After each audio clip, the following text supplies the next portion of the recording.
bâtiment. J'ai eu l'occasion de séjourner à Port-de-Paix. Je me suis aussi arrêté à Léogane, à Carrefour. J'ai aussi séjourné à Port-au-Prince. Je peux vraiment confirmer ce que dit monsieur. Je n'ai pas eu le sentiment d'avoir été inquiété une seule fois. Même le soir, je montais à Pétionville manger, enfin, pas son moment, on n'a pas été inquiété. Et à Port-de-Paix, les gens s'étonnaient que je n'avais pas de soucis. J'avais mon sac à la main et j'avais un Martiniquais qui me disait « Mais tu devrais cacher le sac ». Je n'ai jamais caché mon sac. Je ne dis pas que quelque chose ne peut pas arriver, comme a dit monsieur, à travers le monde, il y aura toujours des problèmes. Mais je n'ai pas eu à être inquiété pendant mon séjour, surtout à Port-de-Paix, qui est un endroit très éloigné de la capitale. Je voulais juste poser une question. C'est à propos du cadastre. Y a-t-il vraiment une amélioration, même un effort qui a été fait en ce sens pour nous autres qui voulons venir travailler et même réaliser des ouvrages chez vous? Bon, la question du cadastre demeure, revient régulièrement dans la plupart de ces rencontres. Il y a toujours une réalité au fait que aujourd'hui obtenir un titre de propriété souvent prend du temps. Cependant, la sécurité foncière est un sujet qui mérite un peu plus de précision.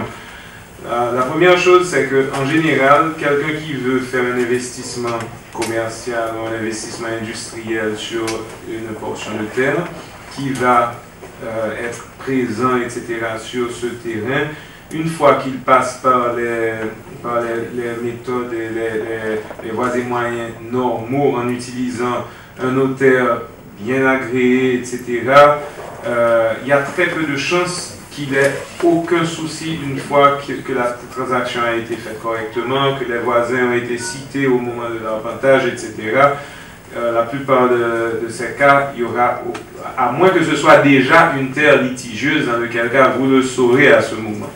Autre chose, je dois vous dire d'abord que il ne peut pas y avoir d'investissement correct sans résoudre le problème de la sécurité foncière.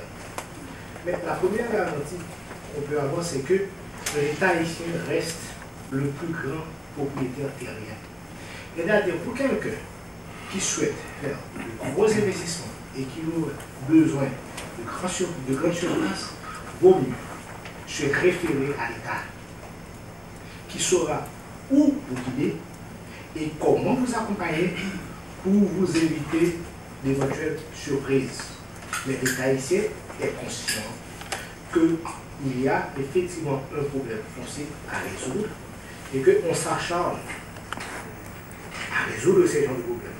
Et actuellement, je crois que l'État travaille sur l'enregistrement et cadastral. Donc il y a des garanties qui sont en train d'être développées. Bonsoir. J'ai vu dans les slides que vous avez présentés le domaine des TIC. Donc il y a un domaine ici, un domaine qui émerge, qui est pour l'édition de logiciels. Je voulais connaître le tissu haïtien, si aujourd'hui vous avez pu recenser, enfin si bien sûr vous avez pu le faire. Est-ce que vous parliez tout à l'heure des fournisseurs d'accès, des 14 fournisseurs présents, des différentes infrastructures installées en termes de connexion Internet. Est-ce qu'aujourd'hui le tissu d'entreprise est doté de tous les moyens aujourd'hui de TIC? Est-ce que vous avez un taux de pénétration de l'informatique en général dans l'entreprise? Est-ce qu'il y a un parc de machines installées? Est-ce que ce sont des technologies? Est-ce que les entreprises sont... Est-ce que vous connaissez le degré de pénétration de l'informatisation des entreprises, de services et de production haïtiennes? Est-ce que vous pensez qu'il y a un potentiel, notamment là-bas, en termes... Je suis sûr que l'information existe. Cependant, et nous, là, on n'a pas cette information. Il y a il y a différentes options pour obtenir cette information. Il y a l'ATIC, qui est l'association des TIC, essentiellement. Et il y a également le CONATEL, qui est le Conseil national des télécommunications, qui gère les questions de... Et ça, c'est un organisme d'État, et qui gère non seulement les licences, mais également le taux d'exploitation. Donc, je pense que le CONATEL serait probablement le meilleur interlocuteur pour vous pour obtenir cette réponse. De manière, une simple opinion, c'est qu'aujourd'hui, les entreprises haïtiennes, de plus en plus, consacrent quand même un certain niveau d'investissement à la technologie et à l'informatisation, au moins au niveau des bureaux. Je ne parle pas d'informatisation de la production, mais au niveau de la communication à l'intérieur des bureaux, les communications par courriel, c'est très difficile de dire qu'une entreprise n'aura pas au moins accès à ça. Maintenant, je sais que dans le contrat, puisque la compagnie nationale de télécommunications, Téléco, a été récemment privatisée, et le contrat spécifiait que la compagnie qui avait acheté devait justement étendre le réseau câblé d'Internet à travers le pays. C'est un réseau de fibre optique. Donc, c'est un processus qui est en cours et qui est en cours, je dois dire, à vitesse assez rapide.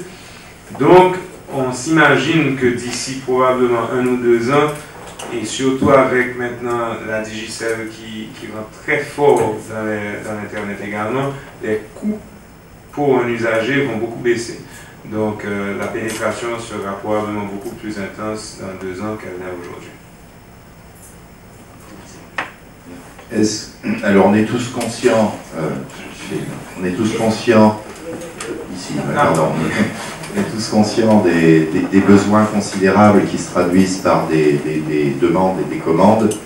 À propos de la commande publique, est-ce que vous pouvez nous expliquer comment elle est régie, comment elle est organisée, et ses pendances, c'est-à-dire la corruption d'une part, le contrôle d'autre part et les garanties de paiement?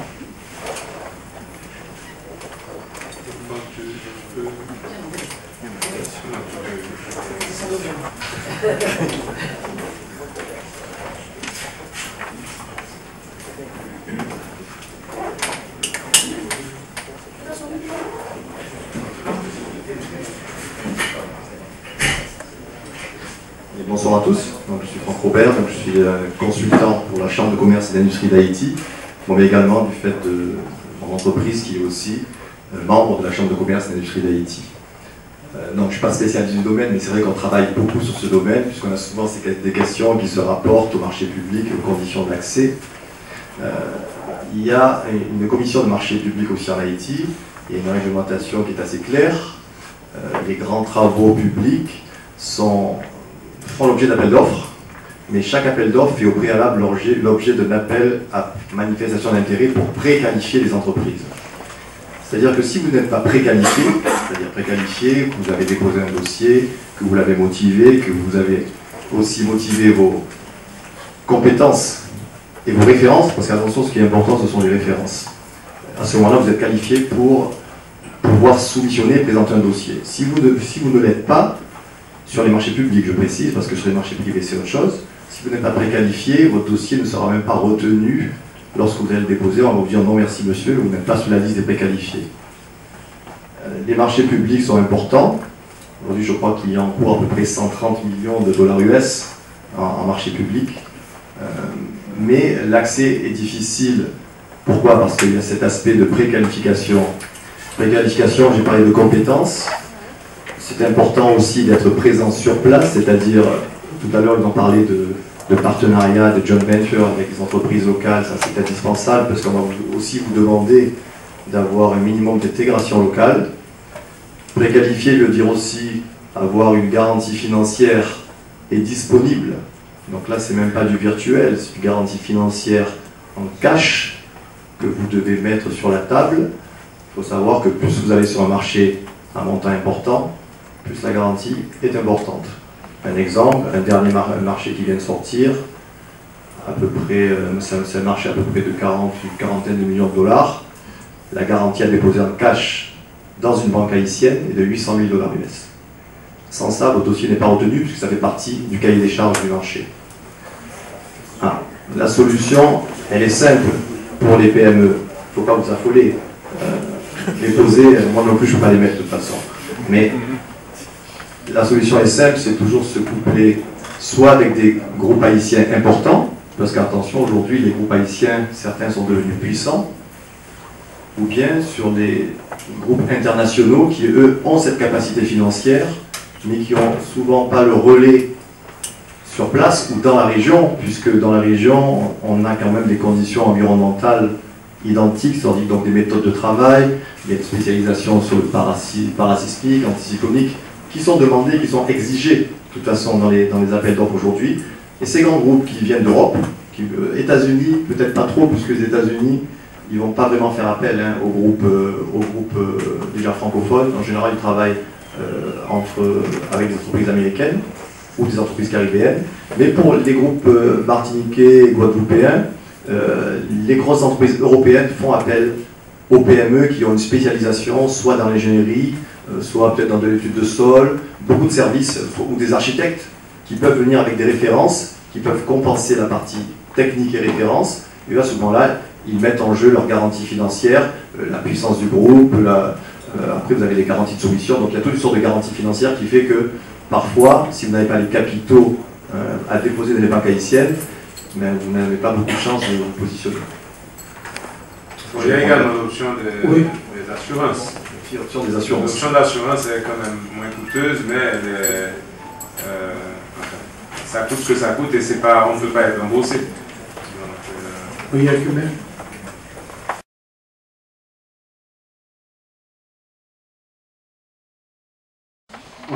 Encore, il y a quand même deux volets que je voulais préciser. C'est que justement, au niveau des marchés, et ce qui m'avait étonné, c'est que moi j'ai été invité à participer à plusieurs appels d'offres, mais que la plupart des marchés publics étaient lancés par la USAID. Et souvent, là où on nous demandait de déposer le dossier, on ne connaissait même pas le numéro de référence ou la personne qui était soi-disant déposée à recevoir et notre grand voisin sur le toit de certains marchés.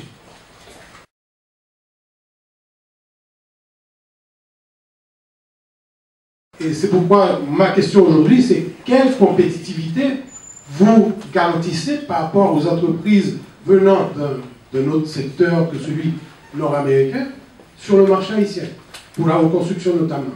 Parce que sur plusieurs projets, nous avons nous-mêmes déposé nos dossiers qui n'ont pas été retenus au profit de firmes haïtiano-dominicaines ou carrément venant de Miami. C'est un des aspects. L'autre chose aussi, c'est que tout à l'heure, vous avez parlé de l'identification de partenaires sur le marché.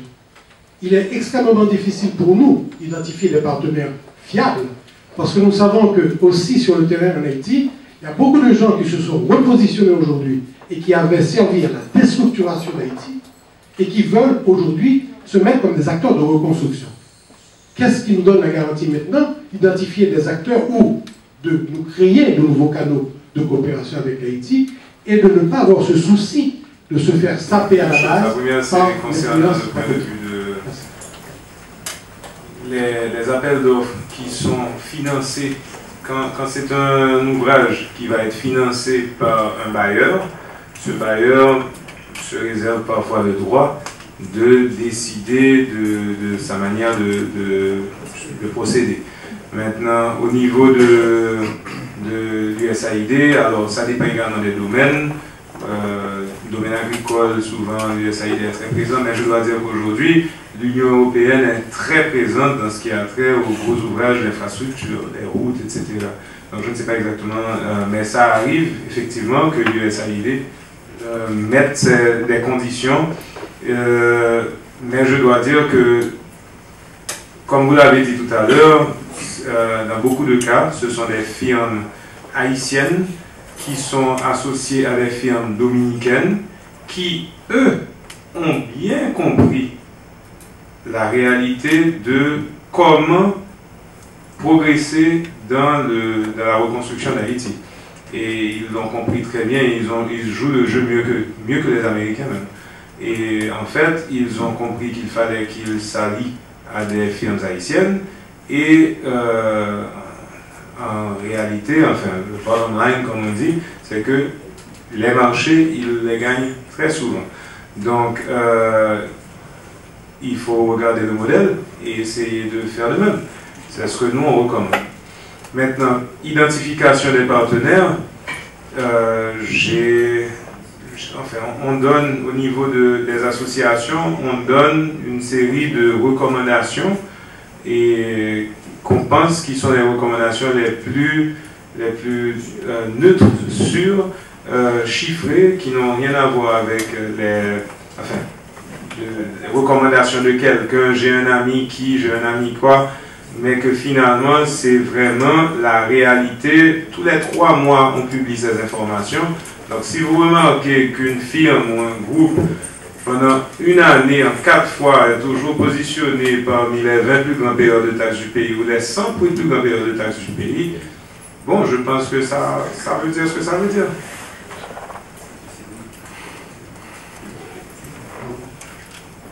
Je voulais apporter une précision à votre question et à votre remarque.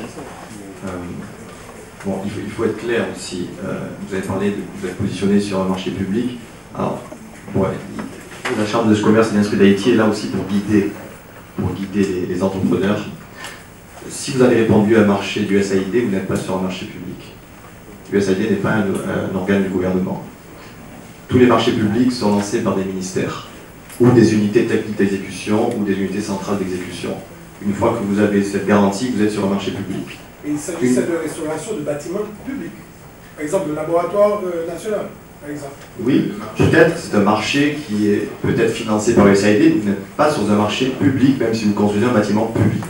Un marché public est lancé par le gouvernement. Pour le ministère, ça peut être le ministère de l'Intérieur, ça peut être le ministère des Affaires étrangères, peu importe, par un ministère. Tant que vous ne voyez pas sur l'appel d'offres une référence HAI avec AO et d'autres choses, ce n'est pas un marché public. Et donc si vous affrontez un bailleur de fonds directement, il a le droit de vous imposer ses règles, sa réglementation, il a le droit aussi de favoriser les entreprises nationales. Donc il faut bien savoir si on est sur du marché public ou sur un marché d'un bailleur de fonds. USAID le fait en direct, l'Union européenne c'est très rare, je sais que les Canadiens le font parfois, mais il ne faut pas confondre parce que là on est sur du marché privé lancé par un opérateur qui est une grosse ONG, une grosse organisation qui a du poids en Haïti, mais qui n'est pas un marché public. Donc si vous n'avez pas eu l'information, peut-être qu'ils n'ont pas jugé bon de vous la donner, parce qu'ils avaient peut-être... Mais bon, bref, il ne faut pas non plus généraliser. Les marchés publics sont lancés par les ministères. Voilà. Ça, c'est déjà une chose. Et pour le partenariat, bon, je pense qu'il vous a assez bien répondu. Je pense qu'aujourd'hui, vous avez une instance, peut-être avec un fonctionnement qui pourrait aussi fonctionner comme la Chambre de commerce de Martinique, qui peut venir en conseil, en accompagnement des entreprises. Vous avez une structure qui est représentative du secteur privé, qui en plus est représentative dans les 10 départements. Il n'y a pas beaucoup aujourd'hui en Haïti de structures qui sont présentes dans les 10 départements. Donc la solution, c'est peut-être déjà se rapprocher des instances représentatives qui puissent, là à ce moment-là, pourront vous aiguiller et vous donner un peu plus d'informations. Oui, c'est l'occasion pour moi de présenter les personnes qui sont en charge de ce secteur à la Chambre de commerce. Marie-Noël, si vous pouvez vous lever, et Corinne. Donc Marie-Noël Cataillé, qui est en charge du département coopération internationale, dans la direction qui est animée par Corinne Poncy, qui est devant elle.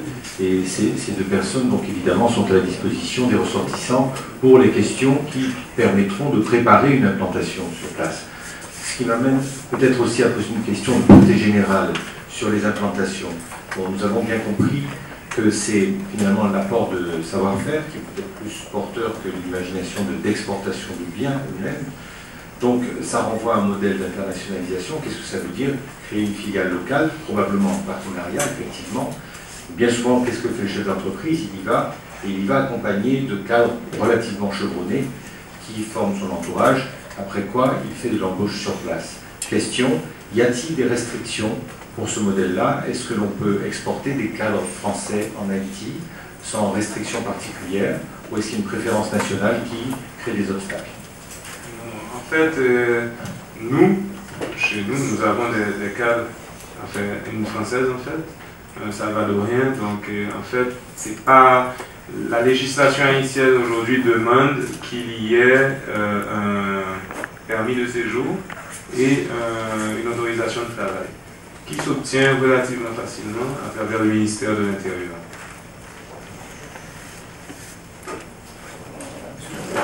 Certains vont ouvrir, par exemple, il y a une compagnie dominicaine qui s'est établie en Haïti, mais savez-vous que cette compagnie est venue presque avec tous ses ouvriers? Oui. Et pourtant, la loi haïtienne est claire là-dessus, il doit y avoir un quota qu'on devrait pas dépasser. Mais pourtant, curieusement, ça se fait.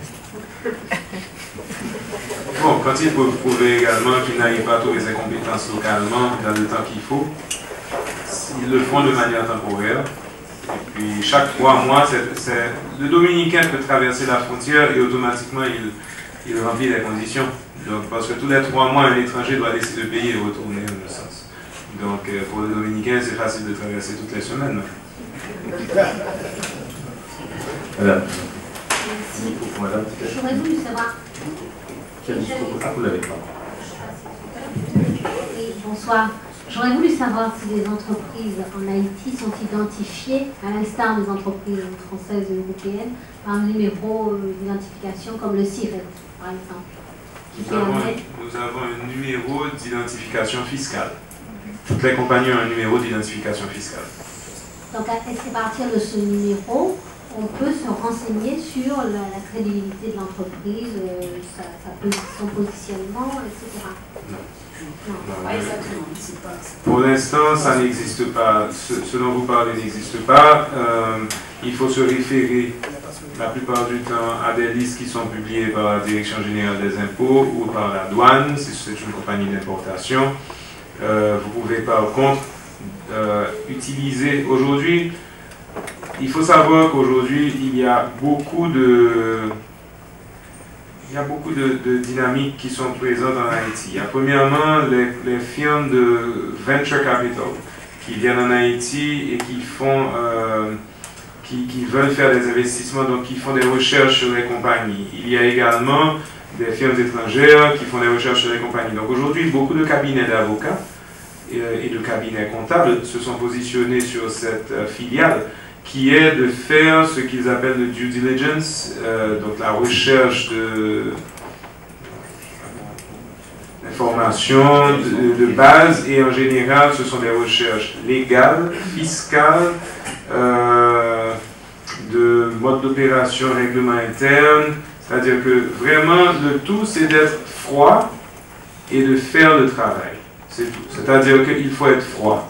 Si on est d'accord de faire le travail, de prendre une firme et de vraiment aller et exiger de ce partenaire potentiel les informations, toutes les fois que ce partenaire est un petit peu gêné à aller dans cette démarche, vous pouvez vous poser des questions.